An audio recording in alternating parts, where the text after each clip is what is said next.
지난주 공감을 주제로 말씀을 전했는데요. 이번 주에는 공감이 무엇인지에 또 한 단계 더 나가서 공감의 방향에 대해서 여러분하고 말씀을 나누려고 합니다.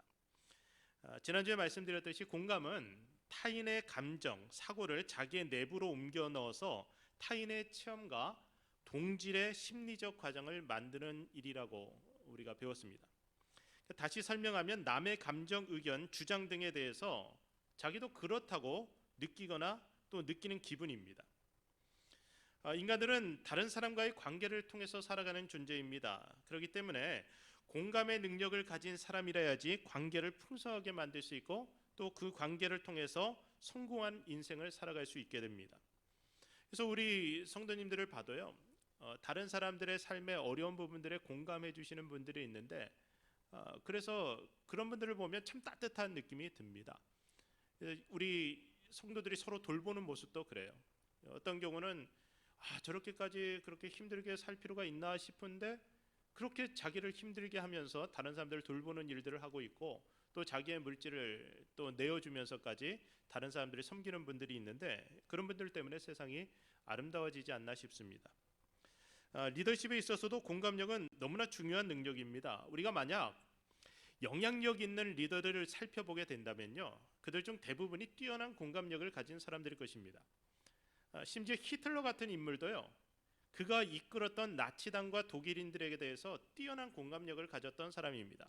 그래서 여기서 우리가 생각해 봐야 될 것이 공감의 방향의 중요성입니다. 무엇에 공감하고 또 무엇을 향해 공감해 갈 것인가에 따라서 전혀 다른 결과가 발생할 수 있기 때문에 그렇습니다.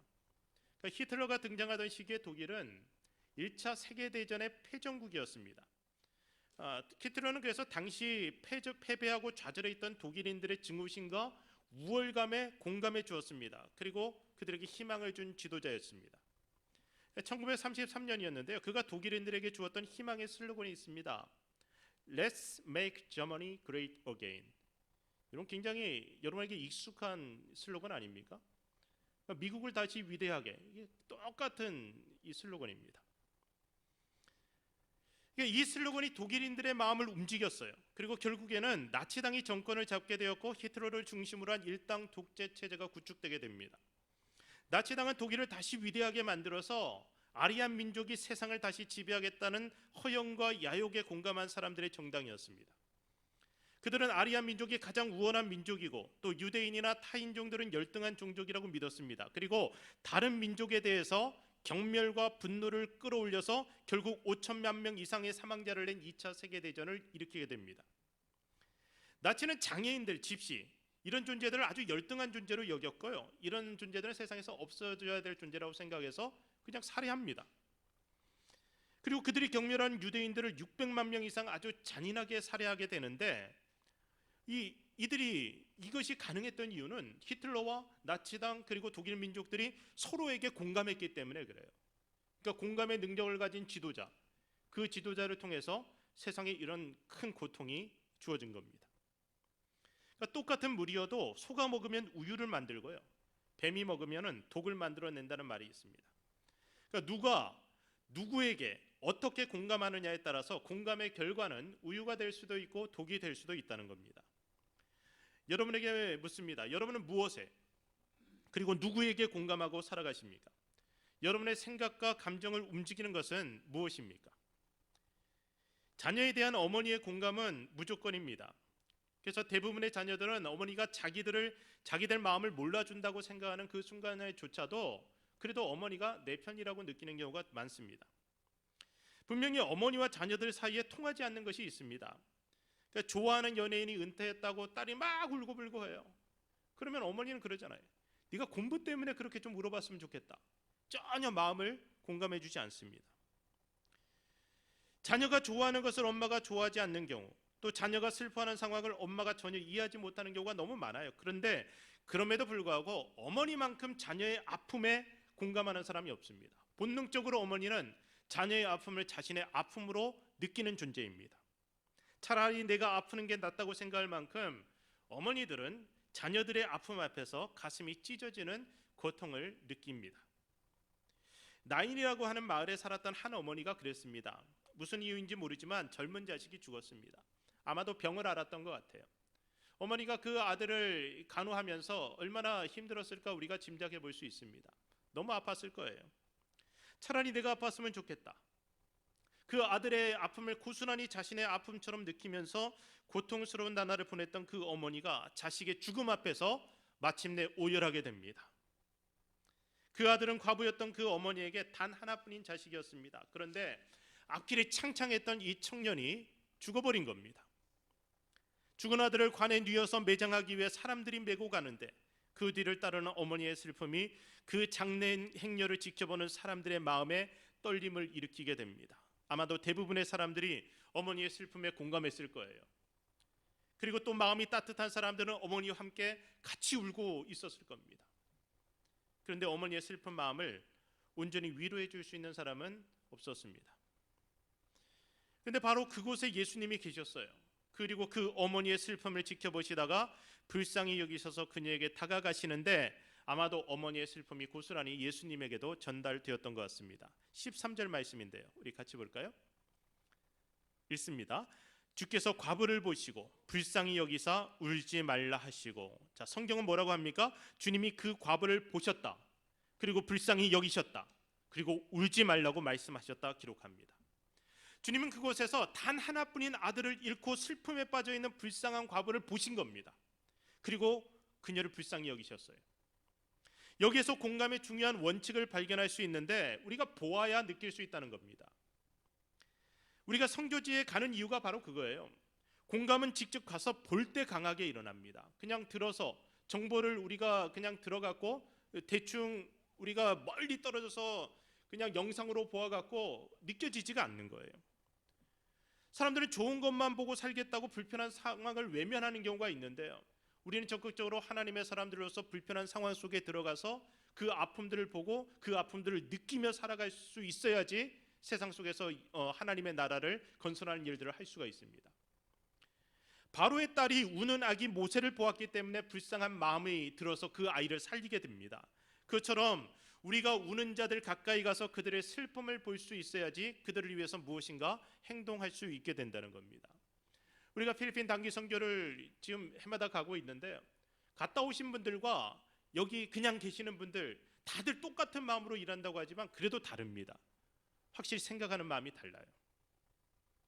주님은 고아와 과부와 나그네처럼 힘없이 고통당하는 존재들을 찾아가셨고요. 또 그들의 고통을 지켜보셨습니다. 그리고 그 고통을 자신의 고통으로 느끼시고 그리고 나서 행동하셨습니다. 그런데 여기서 한 가지 더 생각해 볼 것이 있는데 주님은 불쌍한 존재라고 해서 무조건 다 불쌍히 여기시지는 않는다는 것입니다. 1차 세계대전의 패전국이었던 독일인들도 분명 불쌍한 존재들이었습니다. 민족적인 자존심이 아예 바닥을 쳤어요. 막대한 전쟁 배상금에 허덕이면서 경제적으로도 아주 참혹한 상황에 놓여 있었습니다. 그러나 그들은 이미 수천만의 사상자를 낸 세계전쟁의 주범이었고 그들의 아픔은 그들이 저지른 그 범죄에 대한 형벌이었습니다. 그들이 불쌍히 여김을 받고 또 회복의 은총을 누리려면 철저한 회개가 선행되어야 했지만 이 사람들이 회개는커녕 오히려 승전국들에 대한 증오심으로 이를 갈고 있는 상황이었습니다. 범죄자가 범죄를 더 저지르지 못해서 더 완벽하게 저지르지 못해서 잡힌 것에 대해서 아파하고 있다면 그 아픔에 공감하는 것은 같은 범죄자로 살아가는 것을 의미하게 됩니다. 그들의 아픔은 그냥 공감해 줄 수 있는 아픔이 아니라 회개와 변화를 통해서 치유되어져야 되는 아픔이었습니다.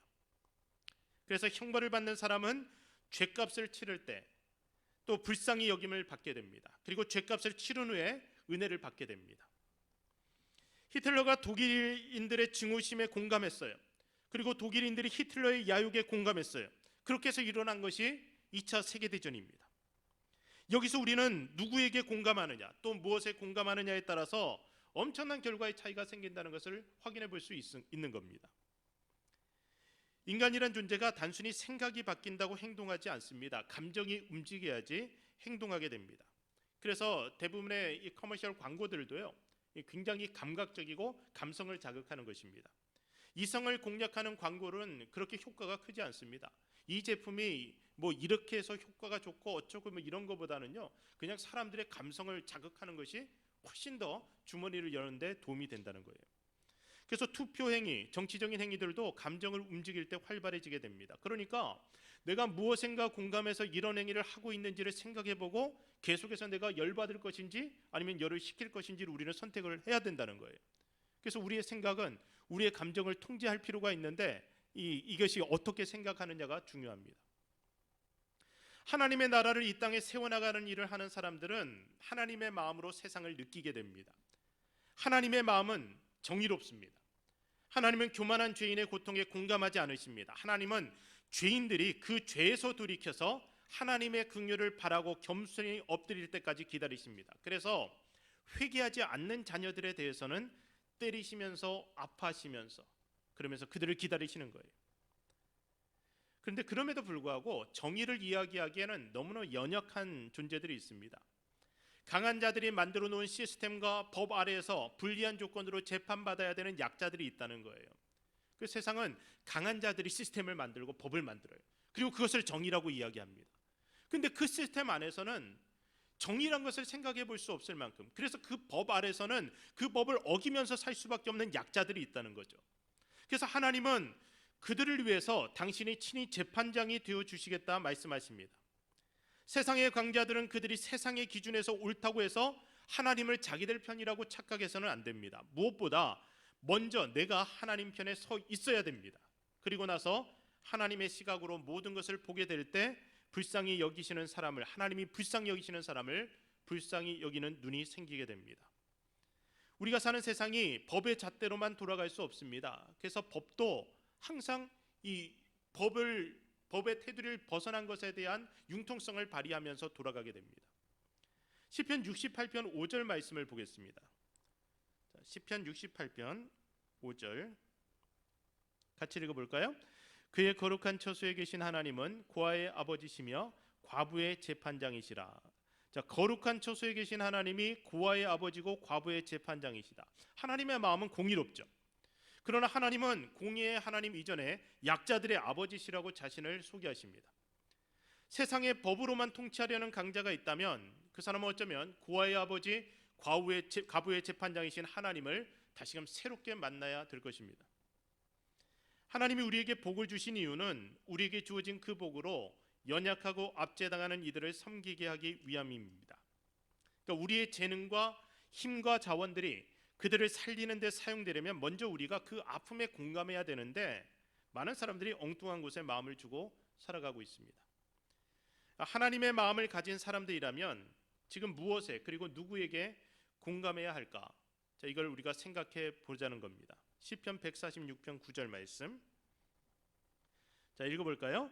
여호와께서 나그네들을 보호하시며 고아와 과부를 붙드시고 악인들의 길은 굽게 하시는도다. 자, 나그네, 고아, 과부, 자 이런 존재들은요 가장 비참한 존재들을 의미합니다. 그러니까 지금 이 시대 꼭 우리가 고아와 과부라는 그 어떤 특정한 존재들을 생각할 것이 아니라 고아와 과부, 나그네로 특정되어지는 이 시대의 모든 연약한 존재, 어려운 존재들을 우리가 생각하면서 이 말씀을 이해했으면 좋겠습니다. 그러니까 하나님은 나그네를 보호하셨고 고아와 과부를 붙드시는데, 그런데 힘이 강하다고 해서 이 이민자와 난민들을 쫓아내고 자국 내 약자들을 소외시키고 약소국들을 압제하게 된다면 이것은 그들의 편에 계신 하나님을 대적하는 행위가 된다는 거죠. 야고보서 1장 27절 말씀도 보겠습니다. 야고보서 1장 27절 읽어봅시다. 하나님 아버지 앞에서 정결하고 더러움이 없는 경건은 곧 고아와 과부를 그 환난 중에 돌보고 또 자기를 지켜 새 속에 물들지 아니하는 그것이니라. 자, 이것이 하나님을 섬기는 사람들이 추구해야 될 경건의 모습이라는 겁니다. 경건은 하나님과의 관계이고 하나님의 마음을 느끼는 것입니다. 그러니까 우리가 무엇보다도 먼저 주님의 마음에 공감하고 주님의 비전에 공감하게 될 때 그 다음에 우리 마음이 향하는 곳은 주님의 마음이 향하는 것과 동일한 곳이 될 것입니다. 빌립보서 2장 말씀을 볼까요? 5절부터 8절까지. 빌립보서 2장 5절부터 8절 읽읍시다. 너희 안에 이 마음을 품으라. 곧 그리스도 예수의 마음이니 그는 근본 하나님의 본체시나 하나님과 동등됨을 취할 것으로 여기지 아니하시고 오히려 자기를 비워 종의 형체를 가지사 사람들과 같이 되셨고 사람의 모양으로 나타나사 자기를 낮추시고 죽기까지 복종하셨으니 곧 십자가에 죽으심이라. 오늘 우리가 이 예배를 통해서 주님 마음 가까이 나가가고 있는 겁니다. 오늘 우리가 주님의 말씀을 듣고 또 주님의 마음에 공감하면서 그 마음을 품게 됩니다. 이것이 예배드리는 자들이 지금 하나님 앞에 기대해야 될 것입니다. 그런데 여러분, 오늘 우리가 우리 안에 예수님의 마음을 온전히 품는다면, 그렇다면 우리는 어떤 일을 하게 될까? 억압당하고 고난당하고 헐벗고 굶주린 사람들, 우리들 중에서 좀 소외된 사람들, 자, 그런 사람들에 대해서 주님이 가지고 있는 마음이 우리의 마음이 되지 않을까요? 주님이 그러셨던 것처럼 우리에게도 낮은 자들의 삶의 자리에 다가가서 그들의 마음에 우리가 공감하며 그들을 섬기기를 기대하십니다. 그들과 함께 울고 그들과 함께 웃기를 하나님이 원하신다는 겁니다. 이것이 먼저 하나님으로부터 복받은 우리들에게 주님이 기대하시는 모습입니다. 우리 다시 본문으로 돌아가서 12절과 15절까지의 말씀을 읽어보겠습니다. 자, 읽읍시다. 성문에 가까이 이르실 때 사람들이 한 죽은 자를 메고 나오니 이는 한 어머니의 독자요 그의 어머니는 과부라. 그 성에 많은 사람도 그와 함께 나오거늘 주께서 과부를 보시고 불쌍히 여기사 울지 말라 하시고 가까이 가서 그간에 손을 대시니 맨 자들이 서는지라. 예수께서 이르시되 청년아 내가 내게 말하노니 일어나라 하심에 죽었던 자가 일어나 앉고 말도 하거늘 예수께서 그를 어머니에게 주시니. 주께서 과부를 보셨어요. 그리고 불쌍히 여기셨어요. 그리고 그녀에게 말을 하십니다. 뭐라고 하셨냐면 울지 말라. 저는 우리가 고통당하는 사람들과 함께 우는 단계를 넘어서서 그들에게 울지 말라 말해줄 수 있는 사람들이 되었으면 좋겠습니다. 자, 이 우리가 울지 말라 이렇게 이야기할 수 있으려면 우는 원인을 해결해 줘야 되는데 생명의 주님에게 그 능력이 있었습니다. 그래서 울지 말라 하신 주님이 죽은 청년을 살리셔서 그 어머니에게 다시 돌려주십니다. 하나님이 우리에게 이렇게 생명을 살리는 능력을 주셨습니다. 우리의 모든 재능과 자원들이 그 일을 위해 주어진 능력이라고 할 수 있습니다. 어제 청년 중 한 사람과 이야기를 나누었는데요, 인턴으로 일하면서 돈을 벌게 되었어요. 그리고 그동안 돈을 벌게 되면 어려운 사람들을 섬기겠다는 마음을 갖고 있었다, 그런 이야기를 하면서 헌금을 가져왔어요. 그 청년의 마음이 하나님의 마음과 닿았고 또 고통당하는 사람들과 이어지게 되니까 그가 누리는 성공이 생명을 살리는 능력으로 나타난다는 거예요. 저는 그래서 우리 교회 모든 성도들이 하나님 앞에서 이런 꿈을 꾸면서 살아가기를 기대합니다. 우는 자들과 함께 울 뿐 아니라 그들에게 울지 말라 말하고 그들이 다시 울지 않을 수 있도록 그들에게 생명의 능력을 공급할 수 있는 그런 삶을 우리 모두가 함께 살아갈 수 있으면 좋겠다 생각합니다. 사랑하는 성도 여러분, 생각해 보세요. 우리는 참 불쌍한 존재였습니다. 세계 최빈국 중 하나였던 대한민국이 지금 세계 초강대국들 사이에서 어깨를 나란히 하고 살아가고 있습니다. 우리 중 많은 사람들은 이제 세계 최강국인 미국의 시민이 되어 있습니다. 이 성공과 축복, 우리를 불쌍히 여기셔서 다시 살아나게 하신 하나님의 은혜 아니면 생각해 볼 수 없는 것 아닙니까? 이것이 왜 주어졌을까? 이 세상에 똑같이 우리처럼 불쌍했던 존재들을 살리기 위해서 하나님이 먼저 우리에게 허락하신 삶의 자원이고 능력이라고 저는 생각합니다. 주님의 마음으로 더 낮은 곳을 향해 나아갔으면 좋겠습니다. 그리고 그 주님의 마음에 공감하면서 우리에게 주어진 모든 자원으로 그들을 섬기며 살아가기를 소원했으면 좋겠습니다. 우리를 통해서 우는 자들의 눈물이 그치고 그들이 다시 일어나 걷는 능력들을 우리가 보며 살아갔으면 좋겠습니다. 이제 말씀을 마치겠습니다. 사랑하는 성도 여러분, 우리 공감하며 살아갔으면 좋겠는데요, 주님이 주시는 그 공감의 마음을 가지고 먼저 주님의 마음에 공감하여서 주님이 보기를 원하시는 그들을 보고 또 그들과 함께 울고 웃으며 그들을 다시 하나님 앞에서 살아갈 수 있도록 그들에게 힘을 주는 일들을 우리가 같이 하며 살아가는 하나님의 일꾼들, 하나님 나라 사역자들이 다 되시길 주의 이름으로 축복합니다. 기도하겠습니다.